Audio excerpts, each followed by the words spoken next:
Canvas اور رنگوں کی دنیا سے نکل کر ایک بالکل ہی مختلف میڈیم کی طرف جا رہے ہیں، یعنی مجسمہ نما چمڑے تک۔ ایک ایسی دنیا جہاں چیزیں صرف دیکھی نہیں جاتی بلکہ ان کی بناوٹ کو محسوس بھی کیا جا سکتا ہے۔ اب اس شاہکار پر غور کریں، یہ بھی عربی خطاطی ہی ہے، لیکن میڈیم بالکل بدل چکا ہے۔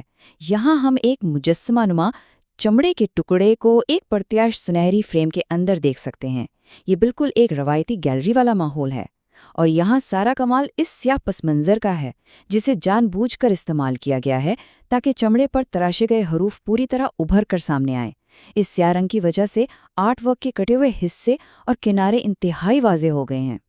اس کے مواد کو ذرا گہرائی سے سمجھنا بہت ضروری ہے۔ دیکھیں، یہ کینوس پر کیا گیا کوئی پینٹ نہیں ہے، یہ باقاعدہ 3D انداز میں تراشا ہوا جانوروں کا چمڑا ہے۔ اس میں جو خالی جگہیں کاٹ کر نکالی گئی ہیں، جنہیں منفی جگہ یا نیگیٹو سپیس کہتے ہیں، وہ ان حروف کو صرف لکیریں نہیں رہنے دیتی، بلکہ انہیں ایک باقاعدہ ٹھوس وجود دیتی ہیں۔ اس کے مٹیالے خاکی رنگ اور اندرونی پیچیدہ تفصیلات اس چمڑے کو ایک بھاری اور حقیقی موجودگی بخشتے ہیں۔ یہ بالکل ایسا ہے جیسے ان الفاظ کا اپنا ایک وزن ہو۔ اب ذرا ان دونوں کا موازنہ کرتے ہیں۔ یہ ارتقاء کا عمل واقعی بہت کمال کا ہے۔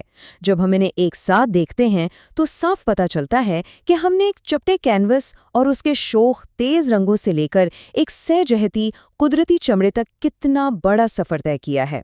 رنگوں کی جگہ اب ساخت نے لے لی ہے، اور پینٹ کی جگہ ان خالی جگہوں نے لے لی ہیں جنہیں کاٹ کر نکالا گیا ہے۔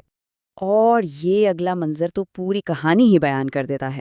یہ واضح کرتا ہے کہ کیسے صرف جگہ کے بدلنے سے آرٹ ورک کا پورا مطلب ہی بدل جاتا ہے۔ بائیں جانب آپ دیکھیں گے کہ وہی آرٹ ورک ایک جدید کھلی لابی کے بیچوں بیچ تاروں سے لٹکا ہوا ہے، اور دائیں جانب بالکل وہی چمڑے کا ٹکڑا ایک عجائب گھر کی دیوار پر سنہری فریم میں قید ہے۔ ایک ہی تخلیق کی دو بالکل مختلف زندگیاں، سیاق و سباق کی یہ ڈرامٹک تبدیلی واقعی حیران کر دینے والی ہے۔ تو اسی کے ساتھ ہم آتے ہیں اپنے آخری اور سب سے دلچسپ حصے کی طرف، جدید جگہوں میں قدیم فن۔ یہاں ہم یہ دیکھیں گے کہ یہ بالکل نیا، جدید اور کارپوریٹ ماحول اس بات کو کیسے بدلتا ہے کہ ہم اس فن پارے کو کس طرح محسوس کرتے ہیں۔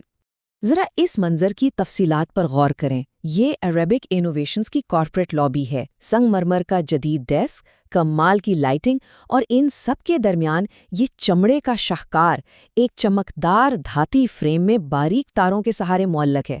ایسا لگتا ہے جیسے یہ خلا میں تیر رہا ہو۔ یہ دیوار پر لگا کوئی عام سا فریم نہیں ہے۔